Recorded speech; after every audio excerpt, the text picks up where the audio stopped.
High மக்களே பணமே நன்மைன்ற நம்ம சேனலில் பல முக்கியமான விஷயங்களை பார்த்துட்ருக்கோம். எல்லாருக்கும் பிடிச்சமான ரொம்ப டேஸ்ட்டான ஜவ்வரிசி சேமியா பால் பாயாசம் எப்படி பண்ணுறதுன்னு பார்க்கலாம். இதுக்கு தேவையான பொருள் 4 டீஸ்பூன் ஜவ்வரிசி. பால் பாயாசத்துக்கு உண்டான ஜவ்வரிசின்னு கேட்டு வாங்கிக்கோங்க. வெனிலா எசன்ஸ்,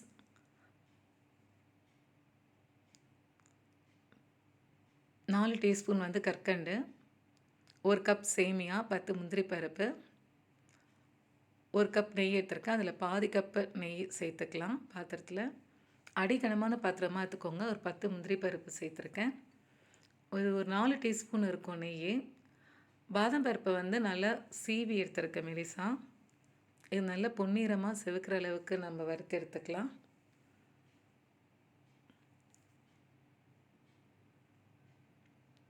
இது ஒரு பிளேட்டில் ட்ரான்ஸ்ஃபர் பண்ணிக்கிறேன்.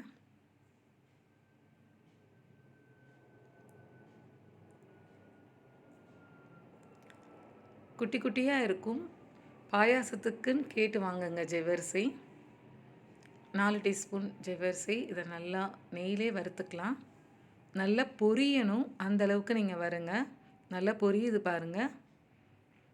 நம்ம போட்ட ஜவ்வரிசி எல்லாமே பொரிஞ்சிடும். நல்லா பொரிஞ்சு வந்திருக்கு. இப்போ சேமியா சேர்த்தாச்சு. சேமியாவையும் நல்லா மிக்ஸ் பண்ணி விட்டுக்கோங்க. ஆல்ரெடி இது ரோஸ்டட் சேமியா தான், இருந்தாலும் வந்து நம்ம நெய்யில் ஒரு முறை நல்லா வறுத்து எடுத்துக்கலாம். 2 டம்ளர் தண்ணி சேர்த்துக்கிறேன். இன்னொரு டம்ளரும் சேர்த்துக்கலாம். இப்போ 2 டம்ளர் தண்ணி சேர்த்துருக்கோம். அந்த சேமியாவும் ஜவ்வரிசியும் முழுகிற அளவுக்கு இருக்கணும். இந்த அளவுக்கு இருந்தால் போதுமானதாக இருக்கும். கொஞ்சம் வேகட்டும். ஏலக்காவும் சர்க்கரையும் நான் பொடி பண்ணி வச்சுருந்தேன், அது 1 டீஸ்பூன் சேர்த்தாச்சு. பால் அரை கவர் வந்து பால் வந்து 1 டம்ளர் தண்ணி ஊற்றி காய்ச்சி வச்சுருந்தேன். அது கொஞ்சம் கொஞ்சமாக ஊற்றி இப்போ வேக வைக்க போகிறோம். ஜவ்வரிசியும் சேமியாவையும் நெய் கொஞ்சம் சேர்த்தாச்சு.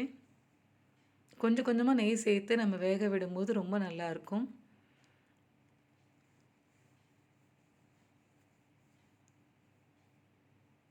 ஒரு கவர் பால் வந்து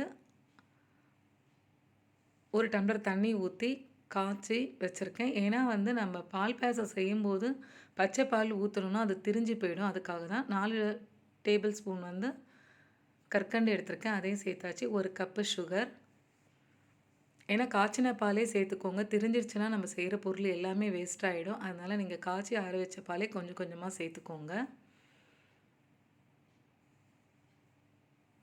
ஏன்னா கற்கண்டு போடும்போது டேஸ்ட்டு ரொம்ப நல்லாயிருக்கும். நம்ம சாமிக்கெலாம் வச்சு படைக்கும்போது கற்கண்டையும் சேர்த்து வச்சு படைக்கும்போது ரொம்ப நல்லாயிருக்கும். ஒரு பிஞ்சு வந்து பச்சை கற்பூரம் சேர்த்துருக்கேன். நல்லா மிக்ஸ் பண்ணி விட்டுக்கோங்க. ஒரு 4 ட்ராப்ஸ், அதாவது சின்ன டீஸ்பூனில் ஒரு அரை டீஸ்பூன் வந்து வெனிலா எசன்ஸ் சேர்த்துருக்கேன். வெனிலா எசன்ஸும் பச்சை கற்பூரத்தோடைய ஃப்ளேவர் வந்து ரொம்ப நல்லாயிருக்கும். பச்சை கற்பூரம் ரொம்ப சேர்க்கக்கூடாது, ஒரு சிட்டிகை தான் சேர்க்கணும். பால் கொஞ்சம் கொஞ்சமாக ஊற்றி நல்லா நம்ம மிக்ஸ் பண்ணி விட்டுக்கலாம். இப்போ பாதி அளவுக்கு வந்து முந்திரியையும் பாதாம் பருப்பையும் சேர்த்து நல்லா மிக்ஸ் பண்ணிக்கலாம். அந்த பால்லே கொஞ்சம் நல்லா மிக்ஸ் ஆகட்டும்.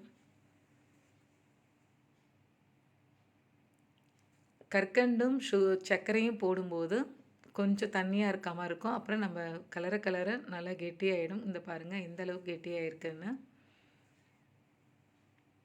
பச்சை கற்பூரம் வெனிலாவோட எசன்ஸ் ஃப்ளேவர் ரொம்ப நல்லாயிருக்கும். கண்டிப்பாக சேருங்க. இப்போ பால் எல்லாமே சேர்த்துக்கலாம்.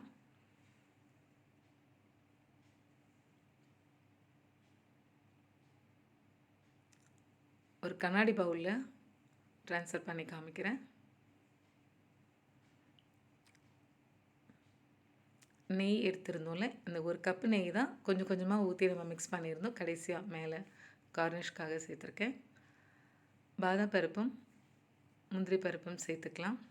ரொம்ப ஈஸியான ரொம்ப டேஸ்ட்டான எல்லா ஃபெஸ்டிவலுக்கும் நீங்கள் செய்யலாம். ரொம்ப ஈஸியாக இருக்கும், ரொம்ப டேஸ்ட்டாக இருக்கும். பால் குடிக்காத பிள்ளைங்க கூட நீங்கள் இந்த மாதிரி செஞ்சு கொடுக்கும்போது அழகாக சாப்பிடுவாங்க. நம்ம சேனலில் மிகவும் யூஸ்ஃபுல்லான விஷயத்தை பார்த்துட்ருக்கோம். நம்ம சேனல் ஷேர் பண்ணுங்கள், லைக் பண்ணுங்கள், சப்ஸ்கிரைப் பண்ணுங்கள். ஆலய வழிபாடு இன்னொரு சேனல் என்னுடைய சேனல் இருக்குது. அதில் பூஜை புனஸ்காரங்கள் எப்படி பண்ணுறது, பூஜையோட முக்கியத்துவங்கள் என்னன்றதெல்லாம் நிறைய போட்டிருப்பேன். அந்த சேனலை போய் பாருங்கள். பயனுள்ள பல வீடியோக்களையும் நம்ம சேனலில் பார்த்துட்ருக்கோம். தேங்க்யூ. வாழ்க வளமுடன்.